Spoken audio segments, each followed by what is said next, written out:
alhamdulillah kita diberikan nikmat kesempatan, nikmat sehat ya Bu ya. Kita bisa kumpul di sini untuk apa? Untuk apa Bu? Untuk apa? Kesempatan. Kalau dua nikmat ini tidak ada, nggak akan sampai sini Bu. Ya, jadi badan sehat, tapi nggak sempet gitu. Masih ada urusan di rumah ya gitu ya. Nggak akan sampai ke sini. Terus ada kesempatan tapi sakit-sakitan. Gimana yo? Nggak bisa ke sini kan? Nah gitu. Jadi alhamdulillah kita diberikan nikmat kesempatan, nikmat sehat ya Bu ya. Kita bisa kumpul di sini untuk apa? Untuk apa Bu? Untuk apa? Untuk belajar. Sebenarnya nggak belajar juga ya. Nanti kalau belajar anak-anak SD ya. Jadi kalau momennya belajar takutnya ibunya jadi stres ya. Santai ya. Jadi sebenarnya ini kita update ilmu gitu.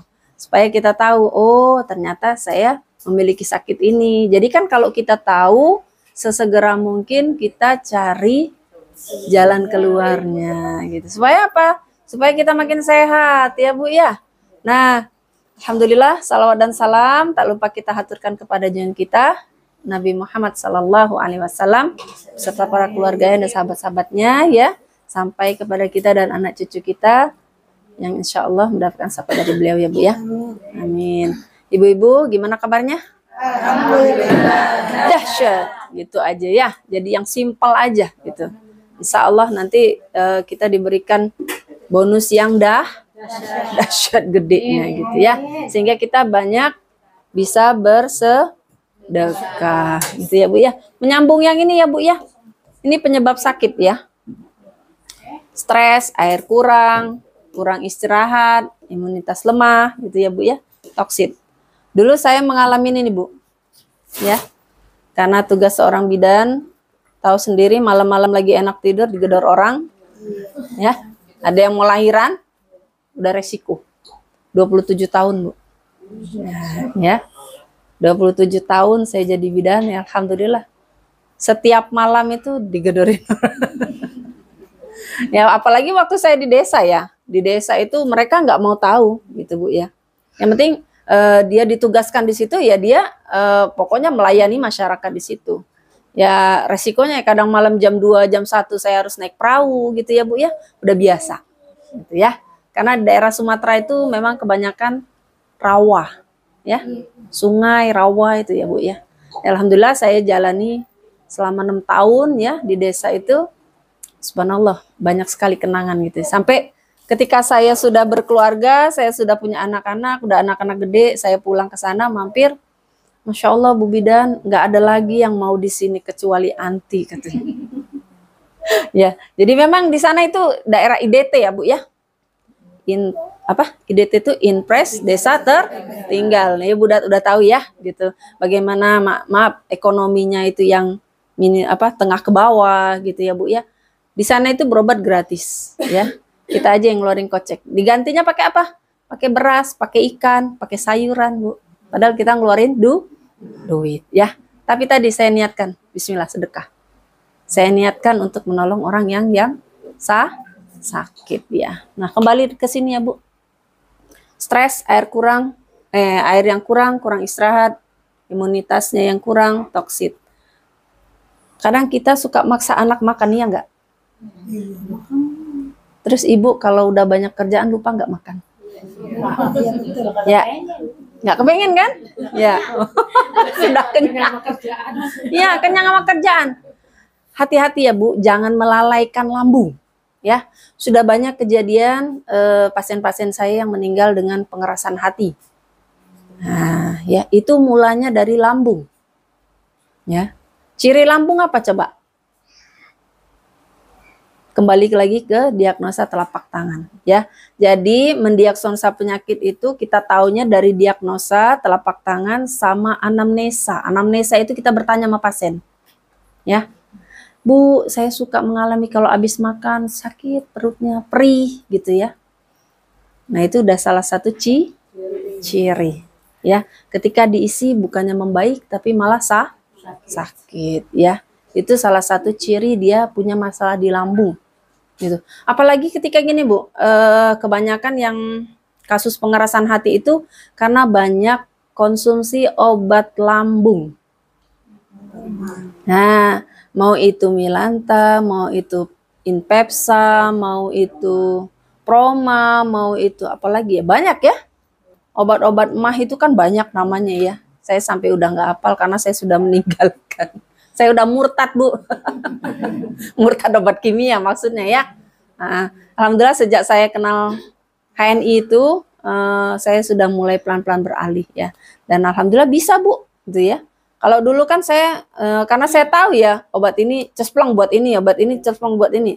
Saya tahu, saya pakai gitu. Nah, ketika saya udah kenal HNI, saya pelan-pelan, saya tinggalkan, saya dan keluarga itu meninggalkan.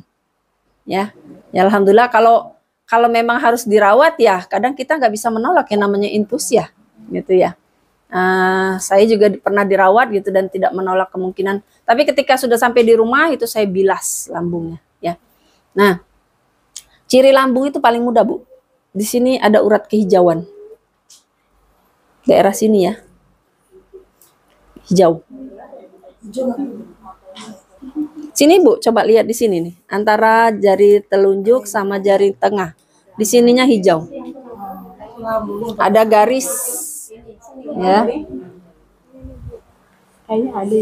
Ada sedikit. Ya, ini ya. Nih ada nih. Ini ada. Sedikit ya, Bu. Ya, ada ya sedikit. Ada, Bu. Kalau ini stres dia. Ya. Ini. Ada urat hijau dikit. Ada sedikit ya, Bu ya. Nah, jadi kalau lambung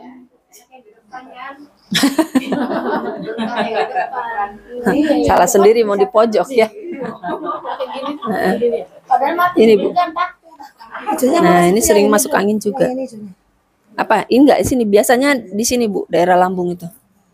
Ya. Jadi kalau untuk lambung itu, Bu, ya biasanya kalau dia diisi makan, kalau di medis ya, kata dokter, Ibu makan sedikit-sedikit tapi sering. Sebenarnya itu nggak benar, Bu. Saya bukan mengatakan salah. Ya, nggak betul. Kenapa? Kalau kita makan sedikit, nanti kita jedah lagi, kan insulin dikeluarin. Nanti sebentar lagi kira-kira sejam kita makan lagi, insulin dikeluarin lagi. Ya, nanti 1 jam lagi dikeluarin lagi, insulin keluar lagi. Makan, kita makan ya. Nah, lama-lama persediaan insulin kita habis.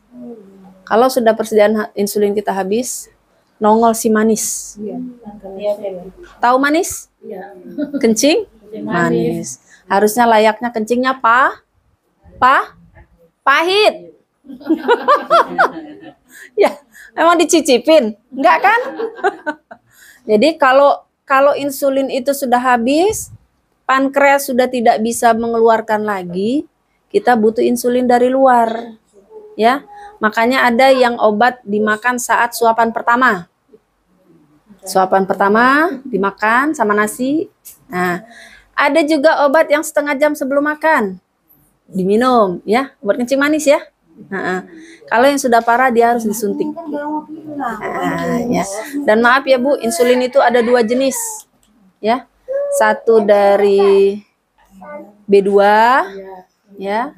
Satunya dari insulin sapi. Nah, yang sapi ini nggak murah harganya. Kalau yang dari B2 murah ya. Karena gini, dikatakan di Al-Quran itu yang menyerupai dan yang mirip selnya dengan manusia adalah B2. Ya. Ya, B2 itu apa saja terpakai. Ya. Maaf, bulunya buat kuas. Ya. Kemudian apa sih kalau kulit ya? Kulit itu kan dia mengandung lemak tebal ya. Itu bikin permen jelly, Ibu tahu? Gelatinnya bisa dipakai buat tambahan roti biar empuk. Ya. Kemudian tulang bisa dibuat nih, Bu. Nih, ceklekan listrik nih, tahu? Fosfornya bisa dipakai. Jadi kalau dia cirinya ya, Bu ya. Kalau ceklekan itu ketika gelap dia nyala, itu berarti dari fosfor tulang. Wallahu alam dari B2 atau bukan saya nggak tahu. Ya, yang jelas dia ketika gelap nyala. Itu fosfor namanya ya. Bohlam kan enggak, Bu? Ininya, ceklekan ininya. Saklar ya. Yang kalau kita udah nempel ceklek, nah saklar ya namanya ya, yang kayak ini bukan ini. Yang itu yang biasanya yang ceklekannya. Nah, itu nyala, itu dari fosfor. Fosfor itu berarti dari tulang ya. Kemudian dagingnya kan dibikin steak, dibikin yang baru-baru ini apa, Bu? Yang baru-baru ini apa? Bikin rendang. Rendang kan nggak ada agamanya katanya gitu ya. Jadi mau halal mau enggak ya terserah gitu ya. Pokoknya yang penting kita harus hati-hati aja kalau beli jajanan di luar. Ya lebih baik dan lebih aman tuh masak sendiri gitu ya. Nah, terus apa lagi? Bulu, kemudian kulit ya. Kulit itu, kemudian lemaknya itu bisa dibikin minyak ya. Darahnya juga buat apa, Bu? Hemoglobinnya buat apa? Itu hemoglobin yang ada di rokok. Itu dari darah. Ya. Nah, jadi hati-hati. Atau suami kita yang ada masih merokok, hati-hati. Rokoknya itu ya. Ini kan gini ya. Ini gabusnya ya. Ya. Ini kan tembakonya. Di sini, Bu, hemoglobin itu. Itu banyak. Ya. Jadi kenapa dikasih hemoglobin itu? Yang pertama menambah kenikmatan. Kenikmatan yang menghisap. Ya. Yang kedua itu sebagai penyaring. Karena yang lebih mirip itu adalah darah babi. Nah, ya. Itu aja. Jadi hati-hati ya. Kemudian selain lambung, dari penyebab sakit ini, kita perhatikan paru-paru kita. Ya. Usus dulu deh, usus ya. Usus itu cirinya, Bu, garis-garis ini dia lebih pekat. Pekat, hitam. Warnanya lebih gelap. Garis-garisnya. Ya. Keren katanya. Ya, nih. Ini, Bu, pekat ya. Garis-garisnya lebih pekat ini. Kalau usus ya. Kalau usus yang bermasalah dia lebih pekat garisnya, lebih gampang.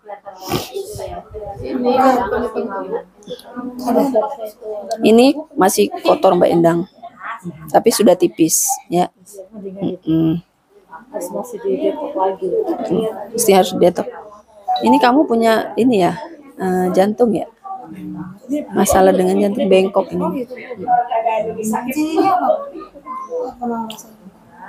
Kalau ini nih bengkok, ini bengkok nih, ini bengkok berarti ini organ dalam jantung. Kalau ininya yang bengkok, ini berarti pembungkusnya. Ini berarti ini organnya, organ dalam. Iya, imunitas ke rahim juga ya bisa. Ya, jadi usus itu kalau kita mengalami sembelit, tangannya dibeginikan tuh sakit banget, Bu. Nih, bisa nggak lebar? Ini buat ngukur kepala pembukaan berapa ini?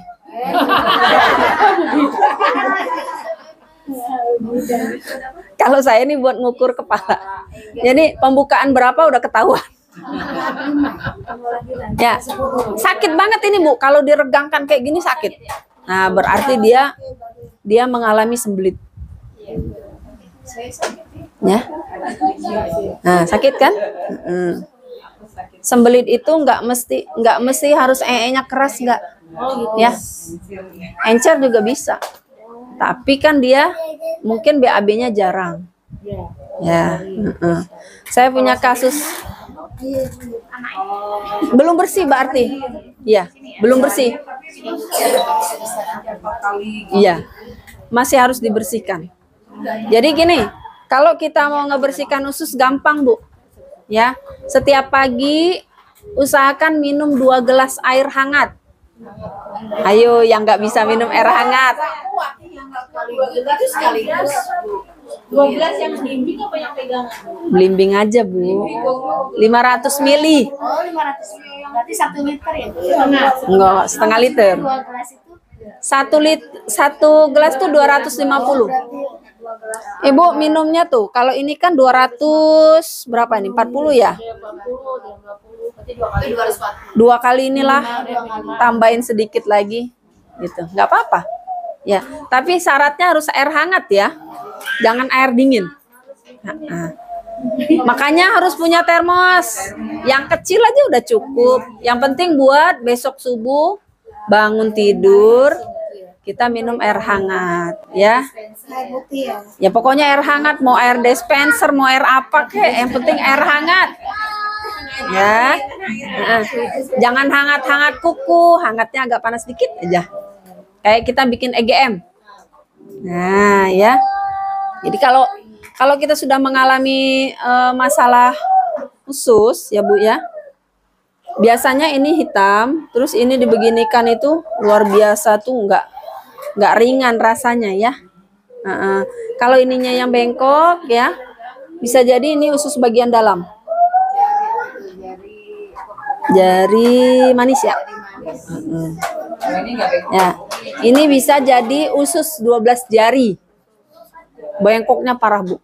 Biasanya kalau nggak ke dalam dia keluar ya. Usus 12 jari itu kan kita waktu lagi SMA kan kita belajar anatomi ya, kan usus besar tuh yang begini nih Bu nih ya. Nah terus nanti bengkok ke bawah ke rektum ya, terus di tengahnya kan ada yang begini-begini itu yang usus 12 jari itu namanya. Nah jadi makanan kan masuk dari lambung. Nah, kita belajar anatomi dikit ya, dari lambung masuk ke usus besar. Usus besar kemudian dialirkan ke usus 12 jari. Dari usus 12 jari naik lagi ke usus besar. Nah, nanti diarahkan lagi ke ginjal, ke hati, kemudian ke pankreas, ke empedu ya. Nah, kemudian nutrisinya dibalikin ke paru-paru, ke jantung ya. Balik lagi nanti ke situ, ke usus besar. Kalau dia yang nggak kepake, berarti itu dibuang lewat rektum. Nah, rektum itu anus, di atas anus. Ya, jadi tempat tampungan, gitu Bu. Nah nanti dia akan kembali, yang padatnya di situ, yang cairnya kemana? Dibalikin ke ginjal. Nanti dari ginjal diserap lagi, disaring lagi, nggak bisa dipakai, jadi masuk ke kantong kencing ya, kandung kemih namanya ya. Jadi urin nanti dikeluarkan. Yang makanya kenapa? Maaf, ketika buang air kecil itu baunya pesing. Karena di situ udah buangan sisa toksin, ya. Jadi ureum namanya ya. Itu sudah baunya bau pesing. Wajar kalau anak-anak kita kalau kencing pesing ya.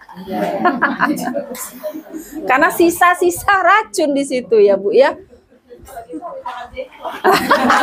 Hati-hati. Sebenarnya bagus Bu, jengkol atau pete itu bagus. Kalau setelah 1 pekan dia tidak meninggalkan bau, insya Allah racun sudah pada keluar dari tubuh. Tapi kalau masih hari pertama bau ketika kencing ya, hari kedua, ketiga, keempat masih bau, 1 pekan udah nggak ada bau, berarti insya Allah itu racun sudah keluar. Dan lanjutkan silakan. Saya nggak melarang, karena itu ada yang hobi, ya, ada yang hobi. Itu maksudnya baunya itu kan kita makan bisa sekali, tapi baunya itu berhari-hari. Iya. Itu maksudnya. Iya, pokoknya kalau kita makan hari ini kita makan, besok kita makan, besoknya kita makan, itu kita lihat tuh hari pertama masih bau, kedua masih bau, ketiga, keempat masih bau, hari kelima, keenam mungkin sudah tidak terlalu bau seperti hari pertama, berarti itu racun sudah mulai hilang. Lanjutkan, nggak dilarang ya. Ya, tadi apa? Sudah organ yang pertama lambung, yang kedua usus. Terus yang ketiga apa Bu? Ginjal. Ginjal tuh gampang Bu. Ini pada gendut-gendut. Ya. Cirinya mudah. Yang ini bagus, ya. Tapi yang di sini gemuk-gemuk. Nah, ini ruas yang pertama aja yang gemuk kalau untuk ginjal. Ya.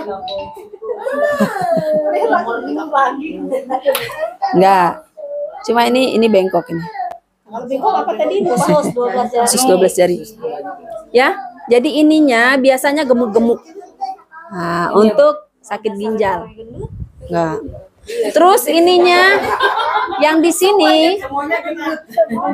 kalau gendut dia gemuk beda sama gendut orang kena ginjal. Ya.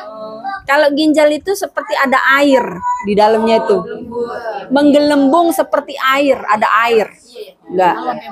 Ininya keriput. Walaupun dia menggelembung, ya, ininya keriput. Beda lah kalau udah tua. Beda, Bu, beda. Ya.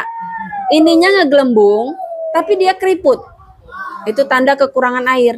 Orang sakit ginjal biasanya minumnya dibatasin. Gak enak kan, Bu? Apalagi saya kayak ikan mas. Tahu ikan mas, Bu? Nggak bisa jauh dari air. Ya, coba aja Ibu lihat ikan mas di kolam. Tuh, masuk lagi. Gitu cari, oke? Gitu. Saya nggak bisa jauh dari air, Bu. Dari dulu ya. Tapi kalau makan tetap kita habiskan dulu. Karena kan kita makannya berkuah. Ya. Jadi setelah makan saya nggak butuh air biasanya. Nggak bakalan keseretan. Kalau makannya nggak ada air, iya. Baru makan gitu ya, Bu ya. Pengen ketemu air ya. Terus setelah ininya gemuk ya, sininya agak keriput. Yang paling mudah di sini, Bu. Ya. Ada punya kantong mata, warnanya agak hijau ke hitam. Ibu pernah nggak ketemu orang yang kantong matanya udah tebal ya, kayak ngegelendot, tahu? Ngegelayut. Enggak. Bukan. Jadi beda, Bu. Ininya dia tebal, terus seperti ada air, ya.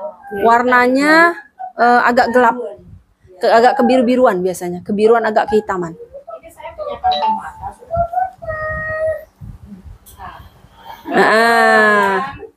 Tapi kan kantong mata orang ginjal berbeda dengan orang yang normal. Biasanya kalau ada yang begitu tuh karena kurang tidur.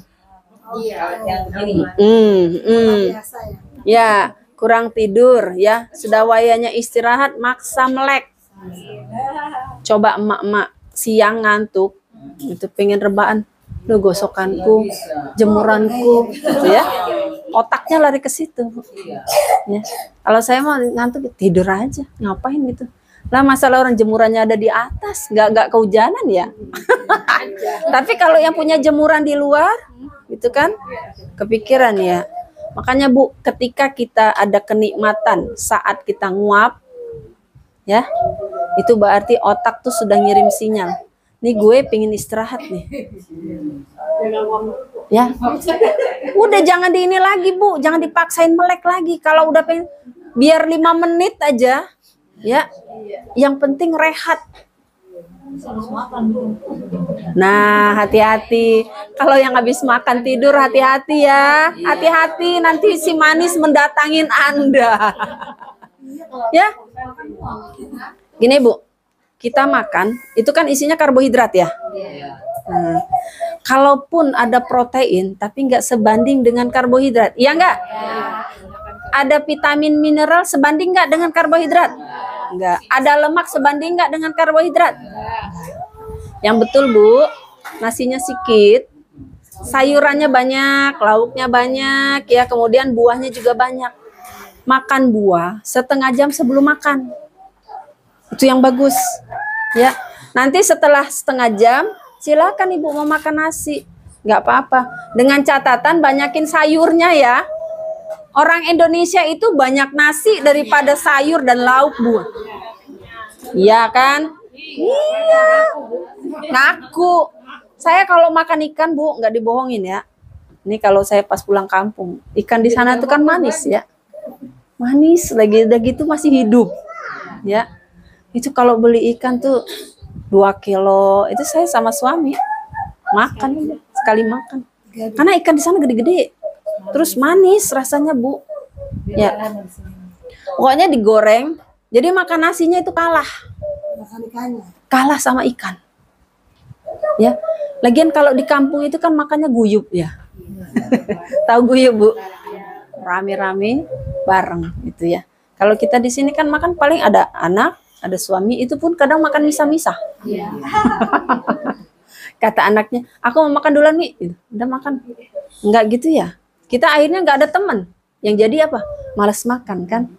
Nah, ketika malas makan, ya kita kadang mungkin ya hari ini kita makan udah telat.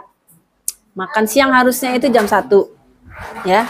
Tapi kita udah telat nih, makannya molor jam 2 baru ikut makan. Besok lagi begitu lagi, besok lagi begitu. Nah, berarti itu sudah kita berarti sudah melatih tubuh ya untuk kekurangan insulin. Ya, kemudian kita melatih tubuh itu untuk kekurangan protein, vitamin, mineral, lemak, karbohidrat ya Bu ya. Akibatnya apa? Lambung kita yang di ini Bu, yang dihajar. Ya, kalau sudah lambung nggak enak Bu. Karena gini, awal mula penyakit itu kan datangnya dari lambung ya. Di hadis itu dikatakan gimana ya? Perutmu adalah apa ya? Perutmu adalah awal penyakitmu. Ya. Jadi kalau lambungnya udah sakit-sakitan Bu, makan apa aja nggak enak. Ya. Orang bisa makan bakso, cabenya banyak, kita nggak bisa. Iya. Ya. Kita bukan banyak-banyak ya. Orang makan soto gitu ya, menikmati soto dikasih cabai, kita nggak bisa. Ya.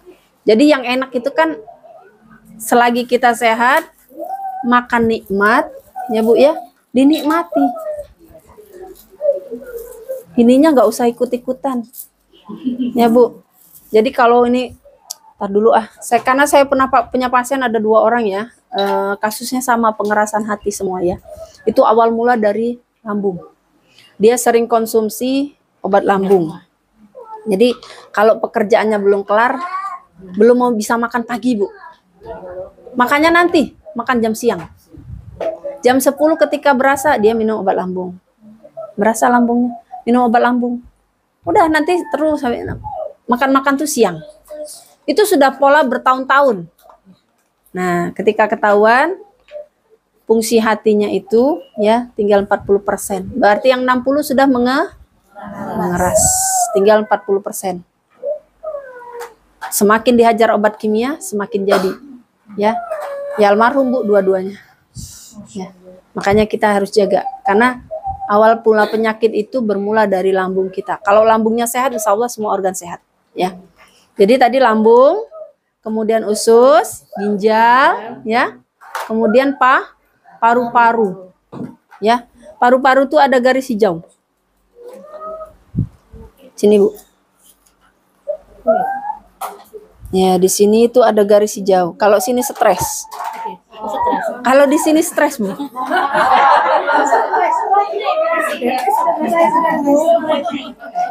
Stres tuh bukan gila ya. Lambung tuh di sini. Pernapasan tuh daerah sini jauh. Ini enggak ada. Lulusan masuk sekolah. Kalau stres di sini. Nah, Ibu ini banyak nih. Ini juga ada stres. Ini ada nih Bu, nih paru-paru nih. Ya, agak hijau dikit. Ini stres ini ya Bu ya? Saya stres. Ini Bu ada sedikit. Saya sehat Bu. Saya sehat. Ada sedikit. Enggak sih kayaknya. Stres enggak? Stres iya. Banyak anaknya. Ya, jadi paru-paru Bu ya. Di bawahnya. Di sini. Kalau stres di sini Bu. Nih. Kalau paru-paru tuh di sini. Di atasnya ya. Itu garis hijau. Ya. Jadi kalau paru-paru itu penyakitnya apa? Bisa asma, bisa TBC, apalagi? Rata-rata sih itu. Ya. Asma itu sebenarnya Bu satu alergi ya. Karena bentuk struktur ya, anatomi dari paru-parunya itu yang memang dari kecilnya mungkin ada kelainan. Entah itu ada penyempitan ya, mulai dari batangnya itu sampai ke bronkus, sampai ke alveoli, nggak usah dipikirin ya. Pokoknya sampai ke sel-sel yang kecil dia mengalami kelainan. Itu asma. Asma bisa sembuh. Saya sudah punya beberapa pasien asma yang insya Allah sudah tidak pernah mengalami serangan lagi. Ya, karena Allah yang maha menyembuhkan ya Bu ya. Nah, jadi ikhtiarnya kalau asma itu dengan susu kambing dengan gamat. Ya, susu kambing gamat. Nah kalau lambung tadi ikhtiarnya mudah Bu. rutinkan susu kambing sama Magavit. Ya, rutinkan. Nggak boleh stres ya. Kalau lambung itu rata-rata banyak stresnya. Ya, lambung itu penyebab utama itu yang paling banyak itu karena stres. Ya, dia keluar penyakit lambung itu karena stres, nggak punya duit, stres. Ya. Makanya di HN itu nanti banyak duitnya Bu, insya Allah. Ya. Nah, jadi kalau berdasarkan pengalaman kita, ketika kita mengalami sakit, kemudian kita sehat sembuh ya, kita ceritakan sama orang kan, oh iya Bu, saya kemarin lambungnya begini. Ya udah Bu, rutinkan aja pakai susu kambing sama Magavit, dapat repeat order kan? Gitu, ya, Masya Allah ya. Jadi kalau pernapasan itu biasanya rata-rata salesma namanya ya, mengik, tahu Bu mengik. Kalau dia batuk suka nah berarti itu paru-parunya yang bermasalah. Kalau orang mengik ya, mengik. Kalau di saya bilangnya salesma namanya, cantik ya, salesma. Mengik namanya Bu ya. Jadi kalau paru-parunya sudah mengalami begitu berarti kan ada sempit. Nah, jaringannya itu agak mengecil. Dia butuh O2, butuh asupan oksigen banyak, tapi karena paru-parunya sel-selnya agak mengecil, otomatis kan nariknya dia pakai tenaga. Maka timbul mengik. Gitu ya. Jadi kita dikasih kenikmatan untuk menghirup nafas. Lega banget begitu. Masya Allah, disyukuri Bu. Ya. Coba kalau harus beli. Berapa miliar Ibu dalam 1 kali 24 jam mengeluarkan uang. Mungkin ada kalau maaf ya Bu, kalau paru-paru, kalau napas itu kan kalau oksigen yang masuk ke dalam tubuh kita itu kan dia mengirimkan sinyal ke semuanya. Mulai dari otak ya sampai ke ujung kaki. Itu O2 semua itu isinya Bu. Nutrisi O2. Nutrisi itu ya itu tadi makanan serapan tadi ya yang sudah halus. Ya. Jadi kalau misalnya itu kita kekurangan, Ibu tahu orang darah tinggi? Itu kan karena dia kekurangan O2 sebenarnya. Kadang-kadang suka stroke pecah gitu ya Bu.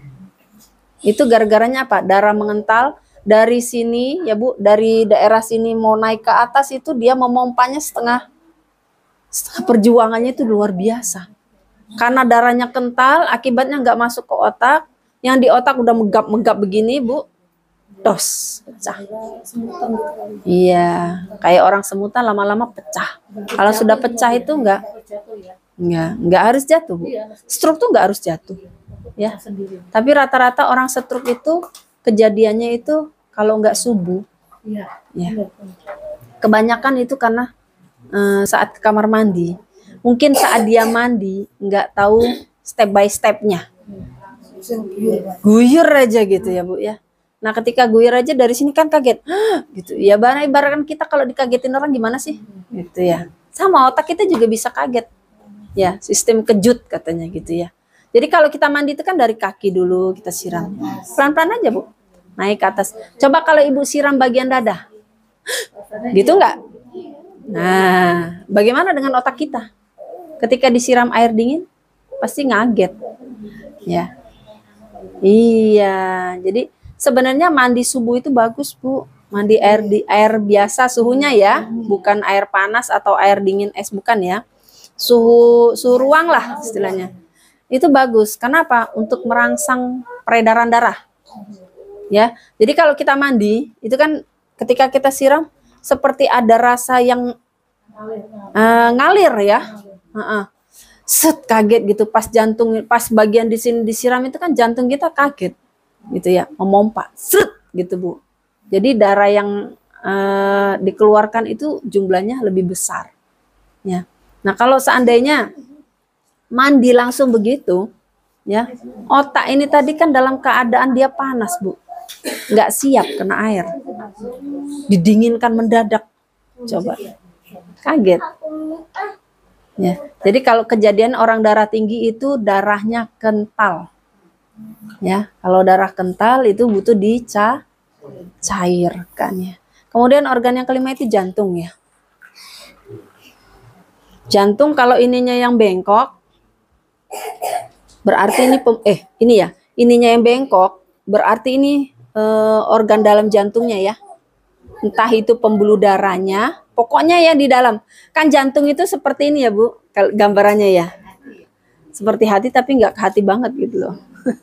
Nah, kalau ini yang bengkok, berarti dia bermasalah di daerah organ jantung bagian dalam. Ya. Bentar. Kalau ini masalah kesuburan. Ininya Bu, ininya bengkok. Entah dia keluar, entah dia ke dalam, ya. Dia bengkok. Ya, dari sini ke sini tuh bengkok biasanya. Bengkoknya ke dalam atau keluar? Biasanya ini Bu, bengkoknya gini nih biasanya. Gimana ya? Jadi ini agak ngegelembung, yang ini biasa gitu. Kemudian kalau yang ini yang bengkok, berarti ini pembungkusnya. Selaput pembungkus jantung. Ya. Kalau jantungnya berhenti berdetak, out. Ya. Berarti Bu, kehidupan kita ini kan yang menentukan jantung ya. Ya enggak? Jantung berhenti berdetak, udah berhenti kita hidup. Iya kan? Iya Bu. Kalau jantung itu sebenarnya karena pola kebiasaan makan. Ya, senangnya makan berlemak. Senangnya makanan yang ada 5P-nya. Nah, Ibu tahu bakso enggak? Bakso. Saya bukan membenci Ibu untuk tidak makan bakso. Ya. Bakso itu banyak mengandung 5P. Ada pewarna, perasa, ya, pengenyal, ya, pengawet. Satunya apa? Bukan pemanis. Pemanis. Bakso enggak pakai gula enggak? Pemanis iya, pemanis juga iya. Pemanis ya. Itu saya kan sering kadang gilingin bakso juga ya. Tapi kan saya kalau bikin bakso itu dagingnya saya cuci pakai promol. Nah, saya promosi lagi nih. Ya emang betul Bu.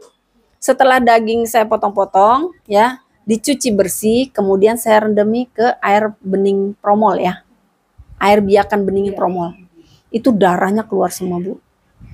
Nah Ibu kalau makan bakso ya, itu tidak dicuci dagingnya.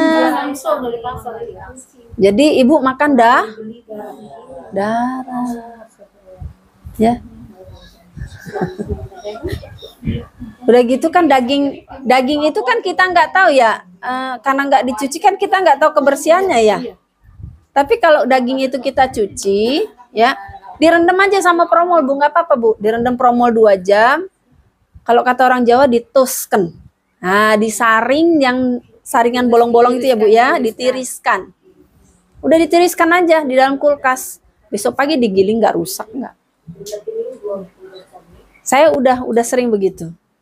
Jadi sampai tukang baksonya bilang gini, kok dagingnya merah semua sih Bu? Ini mau dijual apa mau dimakan sendiri? Nah, saya makan sendiri Bang, saya gitu.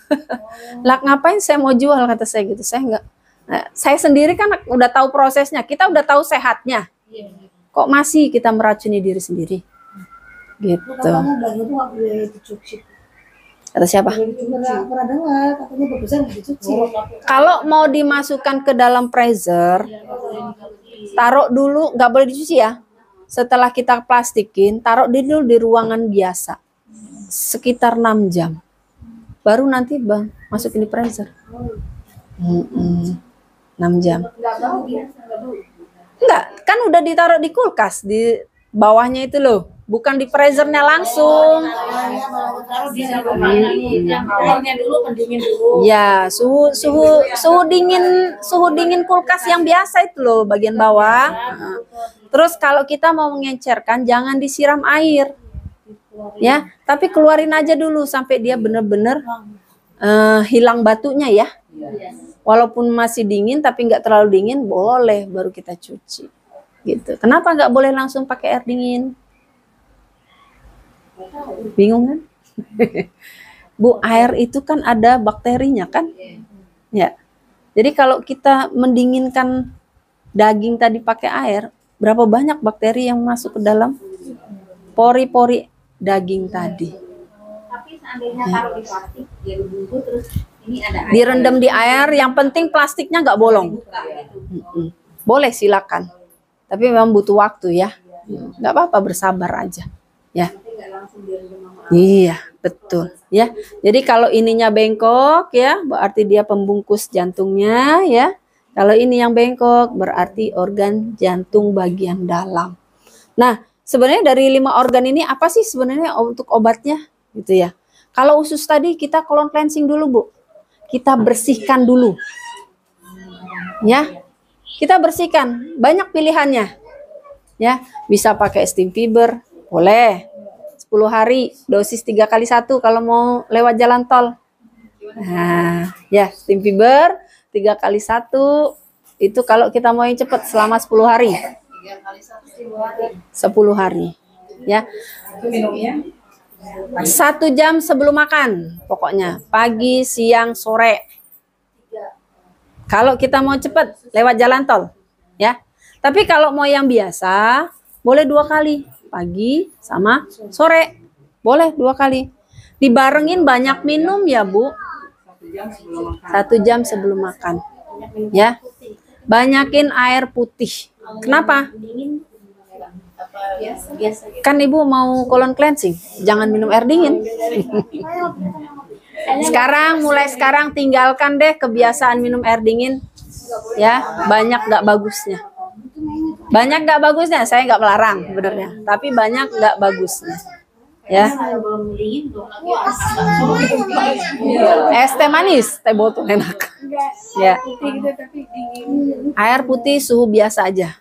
Mau air hangat boleh, lebih bagus lagi, ya. Intinya herbal itu bekerja, dia butuh banyak air, ya.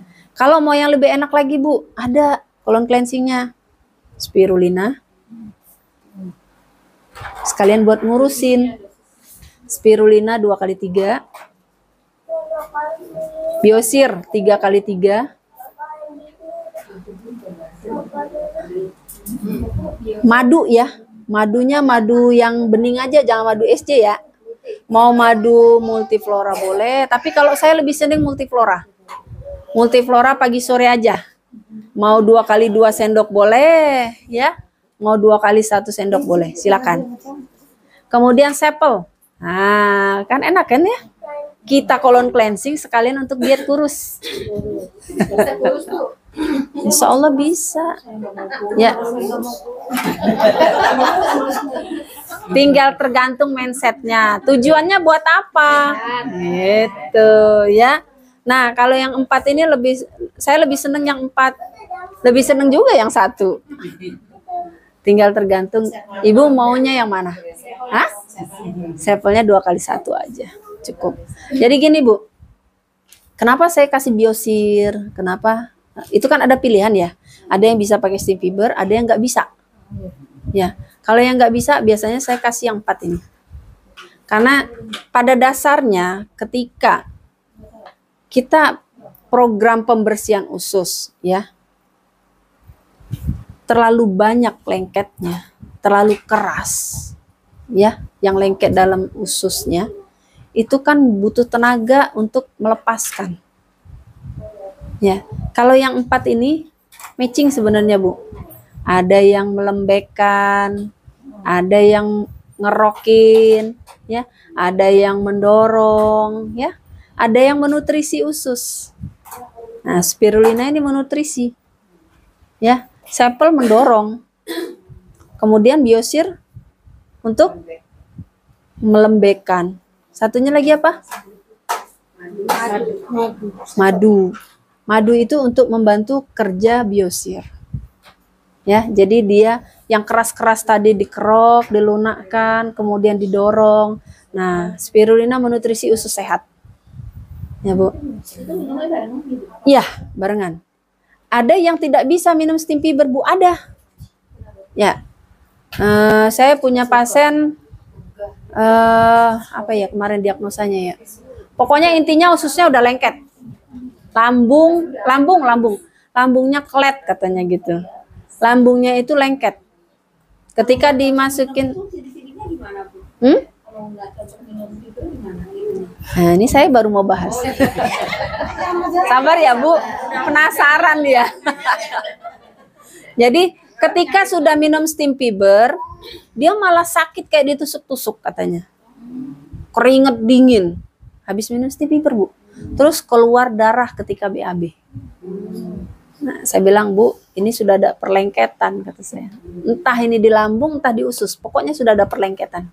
Dan betul, Bu, ketika saya suruh USG lambung, memang ada perlengketan. Nah, jadi kan itu pilihan ya. Berarti dia nggak bisa minum Stiviver. Nah, saya kasih yang resep 4 tadi. Tapi saya pakai dosis yang lebih soft lagi. Sehari cuma sekali. Dan itu berjalan selama 1 bulan. Harusnya kan cuma cukup 10 hari ya. Tapi karena dia mengalami ada perlengketan ya, jadi saya dosisnya sehari sekali selama 1 bulan. Alhamdulillah Bu, udah 1 bulan dia merasakan kalau dulu kan diminumin susu sama Magavit dia merasakan sakitnya yang sangat luar biasa ya. Sekarang sudah enak. Itu pertanda herba benar sudah bekerja. Ya, dia sudah ngerok, sudah menghabiskan. Kemudian dia sudah melonggarkan perlengketan ya, dan alhamdulillah yang tadinya dulu kurus banget Bu, ibunya kurus banget ya karena menahan sakitnya kali ya. Sekarang sudah agak bertambah lah berat badannya, berisi ya. Jadi sebenarnya keunggulan herbal kita itu ada beberapa ya Bu ya. Ketika kita minum banyak pun kita nggak akan overdosis. Coba Ibu minum obat kimia, paracetamol 2 biji aja. Keringet dingin Bu, bukannya pingsan. Panas turun, tapi kita keluar keringet dingin. Nih, Ibu minum jeruk 3 kilo, makan jeruk 3 kilo. Jeruk ya, 3 kilo. Ibu minum Redoxon 1 tabung. Dua-duanya mencret Bu. Dua-duanya mencret. Ibu makan jeruk tadi 3 kilo tadi mencret, minum Redoxon 1 tabung mencret. Yang membedakan apa? Coba. Ada bisa jawab nggak? Iya, Pak, untuk semua kan gitu. Nah, kalau Ibu minum Redoxon 1 tabung tadi, udah pasti kena gagal ginjal. Ibu makan jeruk 3 kilo, paling mencret doang. Ya kan? Gitu. Jadi nggak ada ceritanya overdosis, nggak ada. Ya paling yang overdosis kantongnya Bu. Iya kan? Ya. Jadi kalau kita minum nih, saya juga sering kan kadang kalau kita nerapi itu kan kita butuh sinergi ya. Penyakitnya udah banyak. Ada asam urat, ada kolesterol, ada gula darah tinggi, gula darahnya naik ya. Sama tensinya tinggi. Ya, jadi 4 kan? Saya berikan apa? Dipsqua, mengkudu, ya. Kemudian saya kasih gamat, zaitun. 4 saya kasih. Komennya apa? Obat yang saya minum kok banyak banget sih? Iya. Saya kembalikan lagi. Bu, penyakitnya Ibu ada berapa? Saya balikin lagi ke pasiennya. Karena saya ngobrolnya lewat WA, jadi kan dia nggak tahu muka saya pun nggak tahu muka dia gitu ya Bu ya. Jadi saya enak aja gitu. Penyakit Ibu ada 4. Iya Mi, penyakit saya ada 4. Kolesterol tinggi, asam urat tinggi, gula darah tinggi, plus tensi tinggi. Nah, Ibu tahu nggak 4 ini? Kalau dibandingkan dengan herbal yang 4 macam, nggak ada apa-apanya. Ya, Ibu sakit darah tinggi udah bertahun-tahun, puluhan tahun.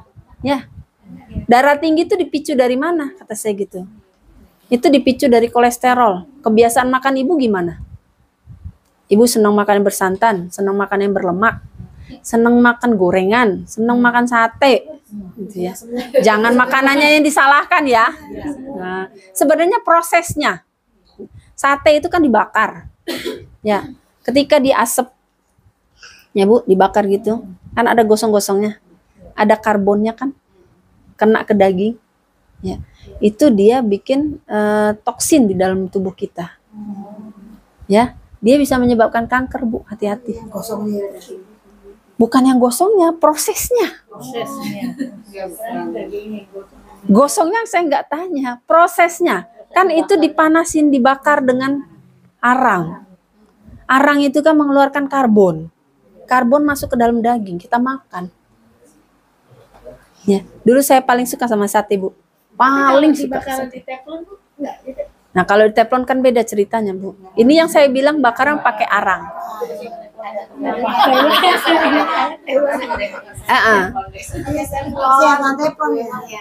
Jadi nanti kalau bisa masaknya sate marangi aja, Bu. Tahu sate marangi enggak? Bentar ya, Bu ya. Dimasakin sate marangi aja kalau enggak. Tadi mana sih ini tadi?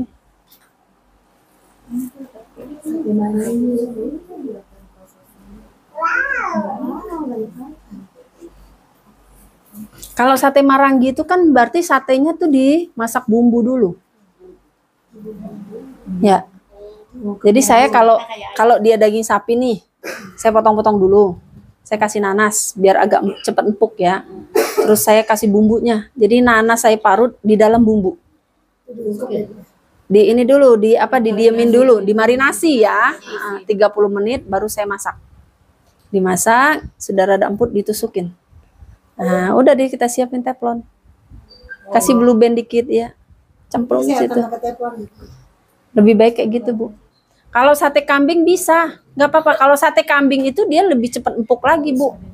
Ya, setelah dimarinasi, Ibu tusukin ya, di teflon aja. Gitu. Karena saya punya kasus pasien dengan penyakit kanker payudara, hobi makan sate kambing.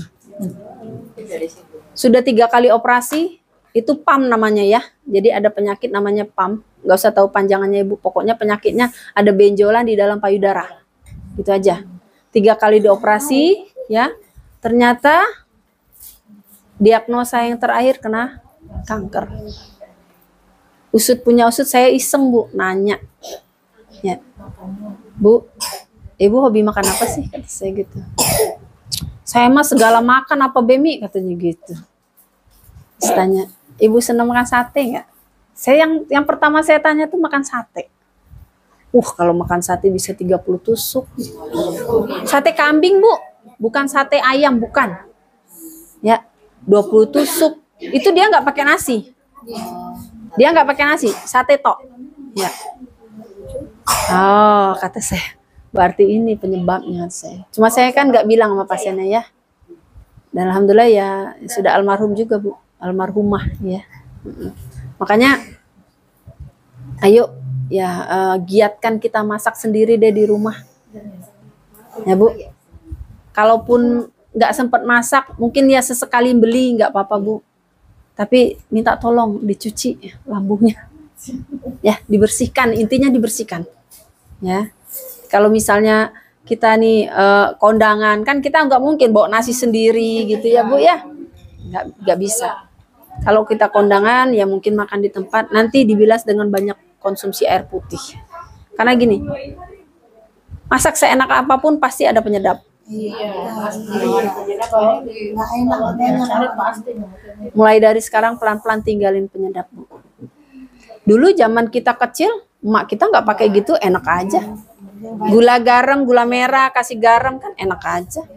Ya, yang penting berani bumbu, bawang merah, bawang putih, gitu kan. Kemudian bumbu-bumbu dapur yang lainnya, gitu ya. Nah itu kan bisa membuat makanan itu jadi lebih enak dan dia lebih sehat, insya Allah, Bu. Gitu ya. Tapi kalau kita itu tadi sikit-sikit pakai penyedap, sikit-sikit pakai penyedap, sama aja kita tuh meracuni diri sendiri. Ya. Nah, jadi toksin itu mudah dibuang dari dalam tubuh. Ya, Bu. Dengan cara apa?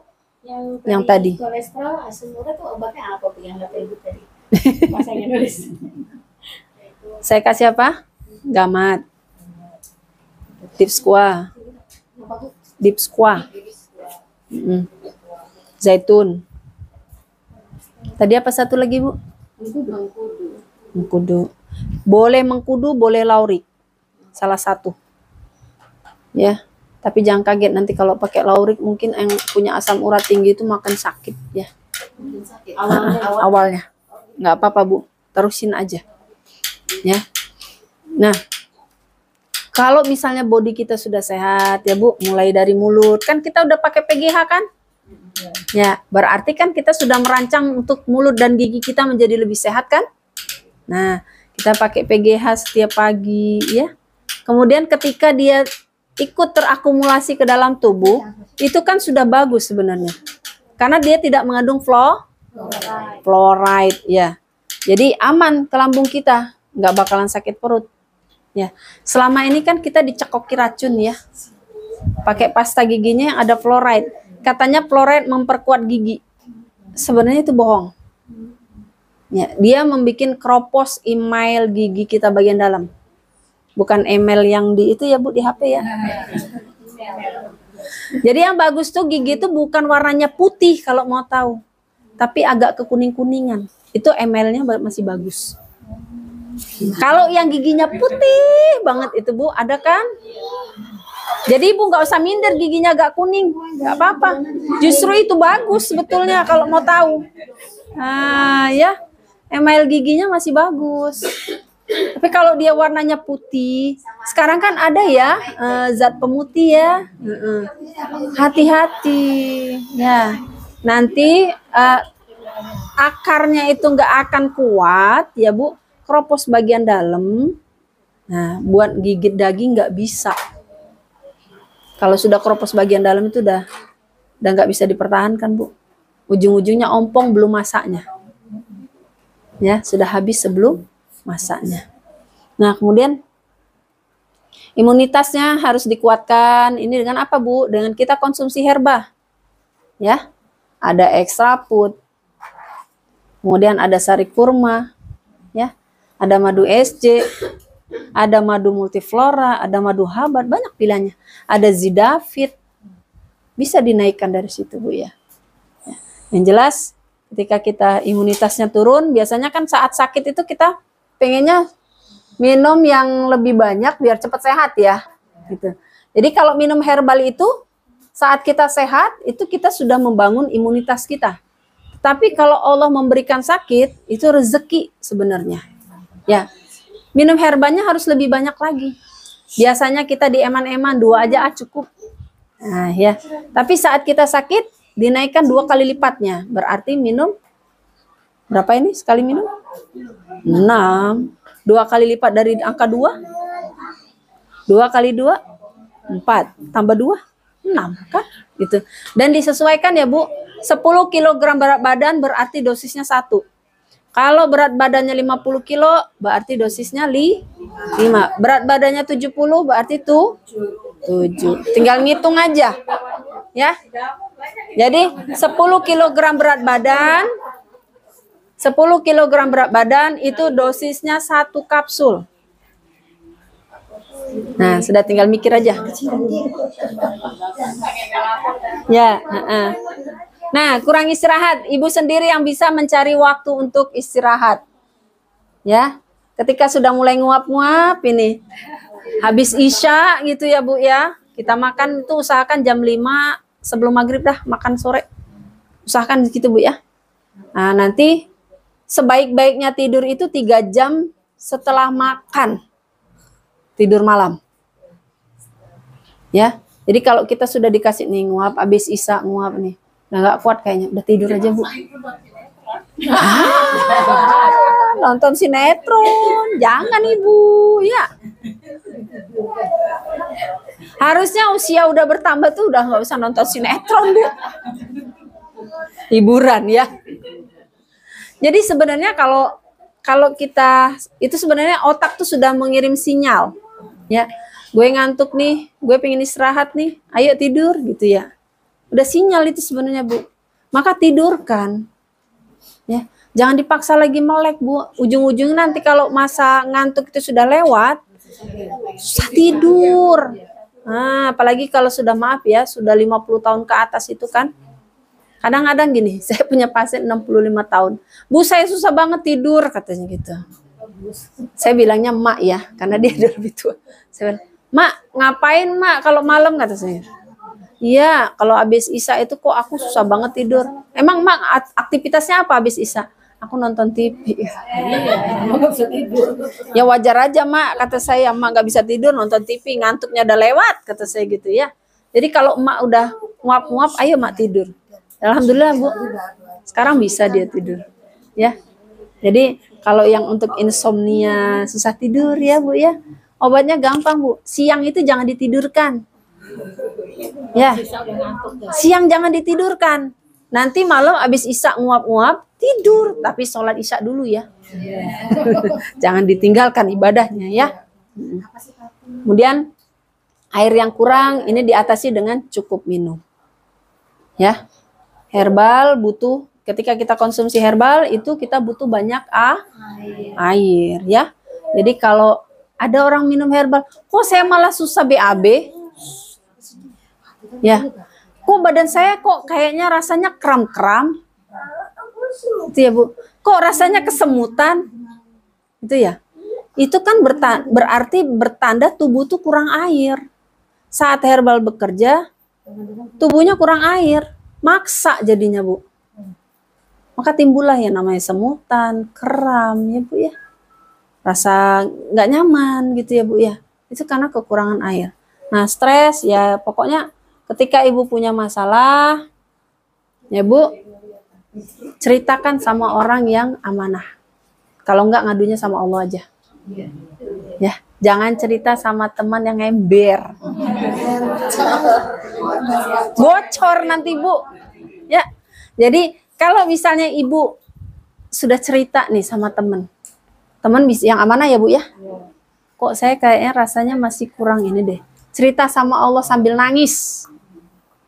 Ya, cerita sama Allah sambil nangis. Kalau misalnya stresnya karena permasalahan yang jelimet ya katanya gitu. Tapi kalau stresnya dibuat sendiri ya yang mengatasi Ibu sendiri. Ya, kalau misalnya aduh gua ngantuk banget ini tapi pakaian ini banyak banget numpuk belum disetrikain lagi gitu. Besok mau dipakai lagi sama ayahnya lagi. Itu kan stres dibuat sendiri ya. Solusinya apa Bu? Gosok yang buat bapaknya kerja dulu. Sudahnya apa? Gantung tidur. Udah gampang Bu. Ya, jangan dipersulit.